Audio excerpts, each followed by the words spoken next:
Well, judging from the feedback, you guys really enjoyed our first attempt at an ASMR video. It was fun. It was fun. We didn't really plan on it. It was kind of like last minute. I've been working the bugs out of Slaghammer. And try this, try that, take it out. And it was just flat. You know, there was just something about it, was just flat. And it didn't feel like it did before. So I'm going through everything. And finally, by accident, strictly by accident, I discovered an issue with the rear carburetor. So I'm playing around with this thing. I'm just working around it, trying to figure out why the car just doesn't feel quite right. Right? I couldn't really put my finger on it. And I rested my hand. This is what happened, right? I rested my hand like this on the back vacuum pod, you know, for the secondaries on the rear carburetor, and it moved. It moved, right? I'm like, oh my God. So I took it and I shook it and it shook. Oh, what the hell's going on here?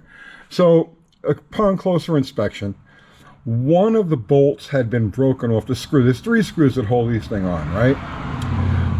One of them was broken off inside the body of the carburetor. One of them was cross-threaded so that it was just, like, there was like 1/8 of an inch sticking out. And this one here had been cross-threaded as well. So, but it was almost holding it on. So if you're not familiar with these things, between this bolt and this bolt right here, or this screw and this screw, is a little vacuum passage, and it has a little gasket on it. So it wasn't sealing. So I wasn't getting any secondary out of the rear carburetor. Well, there was not much I could do about this. So what I did was I cleaned up the threads on this hole, and I made this little bracket here just to clamp. It's temporary, right? But I made this just to clamp the pod directly to the carburetor. I took it out around the shop over here, hit it, and wham! She came alive. So I says, well, there you go. This thing runs hard. I screwed around with it and screwed it. I played with those carburetors, I can't tell you, right? And then finally, that was it. Simplest thing, but who would even ever think to look for that? We found it, we fixed it, and then I says, Kathy was coming over to shoot something else yesterday, and I says, let's just take this thing for a romp. Just get in the car and let's just take this thing for a romp. And then we said, no, wait, let's try to like do the whole thing. Let's do a cold start and like do a whole ASMR type of, so that's what we did. You know, it was like spur of the moment. It wasn't really planned, but it was fun. And honestly, guys, fun is something that's been kind of missing from this channel. And I'm going to be the first to admit that, right? My head is so wrapped up in not only making videos, but taking care of little loose ends and stuff like this, you know, where you're working the bugs out of a car, you're trying to pick my head is so wrapped up in that I forget to have fun. I mean, it's that simple. I just forget to have fun. We had fun yesterday, and you guys had fun watching it. And I promise you, there's going to be more fun in the future, right? I like having fun. So that's the story with that. Now, there were other questions about the engine. We have not taken it apart yet. When it's cold, there's no blow-by, there's nothing, right? So like during that warm-up, it was clean. But after the motor gets up to operating temperature, you know, 190, 200 degrees, and stays there for a few minutes, it'll start to pump a lot of blow-by out of the breather, especially here on the left side or the right side. Not that it makes a difference, really. I mean, at least it shouldn't make any difference what side breather you're going to get the blow-by out of, because they're even on both sides. But these two cylinders, number 6 and number 8, both show oil on the plugs. And you know, you throw fresh plugs in it, you run it till it gets hot, and the plug reading is good. Like the jetting is on the carburetors, that's no problem. But there's always oil on these two plugs. And like I said, I get a lot of blow-by out of the breather. So nothing at the exhaust. So it's going to get torn down. We're gonna tear it down and re-ring it this over the winter. I'm going to keep it intact until the weather is really just too jacked up to do anything with it outside. So we'll probably, I thinking about taking it to the track. I after Bottle Rocket. So here's the plan. Okay. Bottle Rocket is absolutely set and ready to go for Andy. We may take it out one more time. We may hit another test and tune with it, but I think she's ready to go. I'm confident that she's ready to go. Andy sent me pictures last night of what's going on with Casper, and it's a mess. The header setup that he has there is a snake pit, and I understand why they're having such a hard time doing this.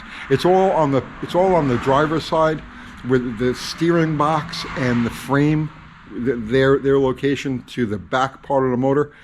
It made the headers a nightmare. And it's the way it's set up right now, he's actually got to pull the front clip off the car to do anything if he has to have to take the headers off. So this is what's going on with that. Now they're trying to reconfigure and rework or whatever it is that they're doing. But it's still, his truck is still, Casper's still at the fabricator's place. I don't know when it's going to come back, but that's it. I'm confident now. We've got all of the bugs worked out of Slaghammer, so if she goes to the track, she's just going to go to the track. We're not going to try to make it any faster than it is.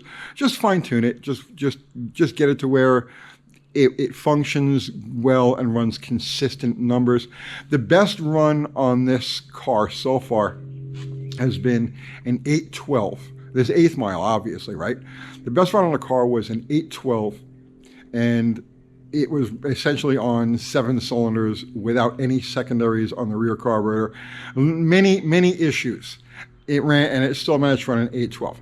Seat of the pants, it's a mid 7-second 8th mile car. Like there's no ifs, ands, or buts about it. It should run 750, 740 like that. And that's all I really want out of it. You know, we're not looking for something that's going to rotate the earth here. It's ultimately it'll be a bracket car. You know, just something to go to nostalgia meets and gasser type of things, and just go bracket race it. That's all. Consistent, no breakage, fun car. And it is. It's fun. It's beyond fun. I wish you guys could each get a chance at, you know, stabbing and steering this thing. It's a blast. But that's where we're at with that.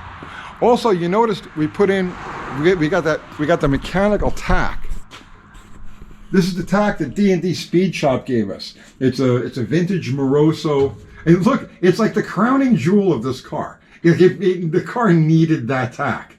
So this is the one that the D&D Speed Shop sent us, and we got it all hooked up and everything. But there is a slight issue with it. And a couple of you guys who watched the video yesterday were like, "Oh, show us the tack." Well, we could have shown you, because you want to see the RPM that's running. Here's the thing with it. At idle, which is about 1,000 RPM. I don't like my engines to idle too low. I like the idle up. So at idle, it reads absolute 0, and then you run it up, and it's like 1,000 RPM behind. You know, so 2,000 RPM reads like 1,000 RPM. I haven't put it. You know, I haven't put an electric tack on it to see what the exact inaccuracy is. But I don't know enough about these tacks. I never had one. I never worked with one, so I don't know about these tacks yet to know if it's got to be sent out to be recalibrated or if there's something in the drive. I don't know. So I'll learn about it as we go along. It reads 1,000 RPM behind. The telltale on it, see, it's got a telltale. So that's at like 5,300. So we were running it up to around 6,300. 6,500 or thereabouts in that video that we posted yesterday, our ASMR masterpiece. That was a lot of fun. But other than that, I've been picking away at the car. I've been going from front to back, working on all little things that needed to be addressed to get the car completely functional and to where it's just hit the button, fire it up, point it at the starting line, and go. So I love it. I love it. It's perfection. Oh, and the other thing too, these carburetors. People are asking me about these carburetors. Are you going to mill down the choke towers and stuff? These carbs are on here just temporarily. I'm looking to find a set of rebuildable 660 center squirters, and that's what I want to put on here. So I'm not going to go nuts any further than I already have with these things. They function, they're good, they'll stay on the car until I get a set of 660s and can go, rebuild them, go through them, whatever I got to do. So that's what's up with that. And yes, some people have offered us free viewers, and I greatly appreciate it. You have no idea. I greatly appreciate offers. Several people offered us 660s that they had, laying around on the shelf and everything. I appreciate that. I really do. But we don't take anything. We take zero free parts here. Zero. So if you have them and you want to throw a reasonable price on them, a deal is fine. We love getting a deal, but free is no. So if you've got a couple of 660s or one 660 and it's rebuildable, it's intact, throw us a price. And because that's something I like to do over the winter and get that squared away. So when the car goes out, it's good to go. So that's the update. That's everything. I believe that's everything that's going on with this car. Oh, and a diet. Okay, I gotta there is so much fat on this car, like brackets and like extraneous things that are on it that need to be trimmed down and everything else. I think there's a good 50 or 75 pounds in this car we can get rid of without, I don't want to upset the package. I love the package the way it is, but there's at least 50 or 75, maybe even 100 pounds that could be taken out of it and not change it at all. There's just a lot of extra beef, overhang of metal and so on and so forth that we, so that's what we're going to do with that. All right, so as long as we're talking about future things, so now that Slaghammer is good to go, Bottle Rocket is good to go, the next one we get back to here is Plan Z. I know, it's been a long time. She's been sitting here waiting her turn, and I got these beautiful lightweight wheels from Dallas. So, it looks snazzy, right? But yeah, it's sat here. It's been parked here for probably 5 or 6 months now, untouched. But we parked it untouched, confident that the bugs were worked out of it and that it was ready to go. So when we do take this thing out again, I don't anticipate having any issues, and just tuning it from that point forward. I do love this car, and I love the whole slant six thing. So we're making progress on everything. We've got all of our cars. All of our cars are our three main project cars are intact, functional, running. Bottle Rocket especially. Bottle Rocket really came around. That change to an automatic transmission, I should have done it from the very beginning. The last time we took it out, we made one run with it. There was no nitrous. There was no nitrous in the bottle. The problem is a place that we would get our bottle filled over here, Tennessee Speed Sport, they went out of business. So I didn't have a local place I could go get the bottle filled real quick, and I wanted to make a run that night just to be ready. So we made our one pass, leaving in second gear. It went to 770. It's the car is like perfect. Well, okay, there's a couple of things I want to refine on it, but the car now is what I wanted it to be and what I expected it to be at the very beginning of the project. So yeah, we took a bunch of sideways steps with it along the way, but we're at the essence of where I want that car to be, where it should be, and it's absolutely positively now within striking distance of its goal, which is like a 7.0 or 1099. So by the numbers right now, where the car's in the 11s, so we're close. We're really close. And it's just going to take that little bit of refining and tuning to etch it away and get to that goal. And I anticipate that happening sometime next year. And we will get it to a quarter-mile track. So far, everything we've been running at it is 1/8 miles. and a lot of Mexican blasts, tests and tunes, our own private tests and tunes down there in Mexico. So it will at some point get to a quarter-mile track next season, and we'll see what it does as far as that goes. The goal with that car is a 1099. We absolutely will get the 1099. It's already shown us numbers-wise that it has the incrementals to do it. We just need to put it all together and make it happen. So that's that. And then there's one other project that this is something that's been kicking around in my head now for as long as we've been doing this channel. Okay, wait, let's go back to Plan Z for a second, because there's two projects that we're working on. So, like I said, Plan Z with this 225, the lightweight 225, I'm confident the bugs are worked out of it, and she's ready to rock and roll. It's tight, okay? She's tight, really, really solid.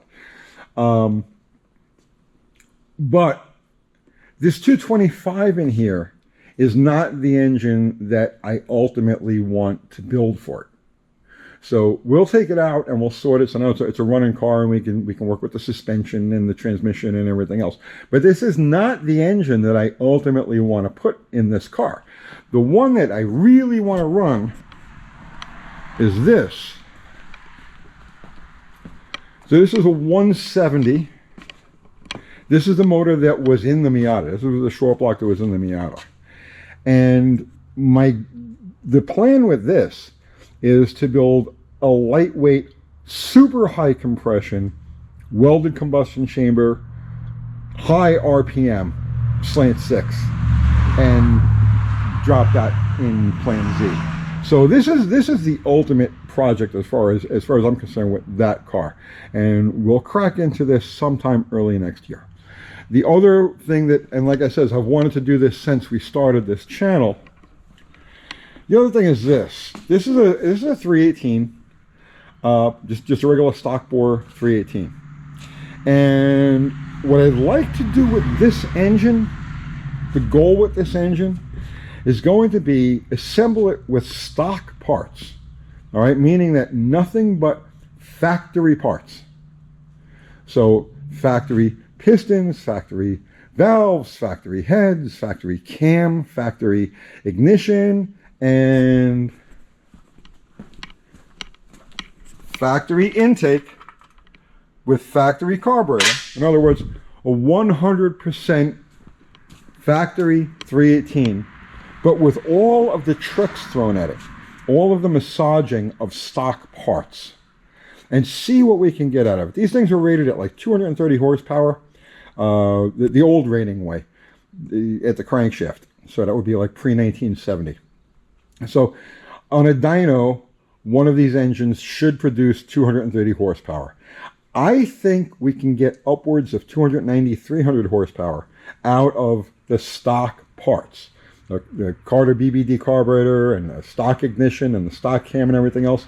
But just by doing strategic porting, strategic massaging of each of the parts, maximizing the carburetor, maximizing the intake manifold, the experiment here is to see exactly what the tricks are worth. You know, turning the pistons around and blah, blah, blah, all of that stuff. That's the intended deal with this engine, and this is what we're going to put together over the winter, right? Right now it's the 1st of November. So we're looking at next year and what's going to be done for next year. And this is a big part of our plans for next year. It's like a scientific experiment. So the only thing I need right now is to partner up with somebody that has a local person that's got a dyno, so we could drop this thing on there and see what it's going to do. So that's it. I think that's it for our update for today. Like I said, I'm glad you guys enjoyed our ASMR video. There will be more of that stuff to come. Listen guys, I swear to God, right? I forgot how to have fun. I mean, it's that simple. When you're that busy, when you're that wrapped up, and the idea of, okay, you got to make content, got to pay the bills, got to pay the rent, got to get the lights paid, got to do all this stuff. When you're on that mental train, man, there's a lot of stress, there's a lot of focus, and you forget how to have fun. I had fun yesterday.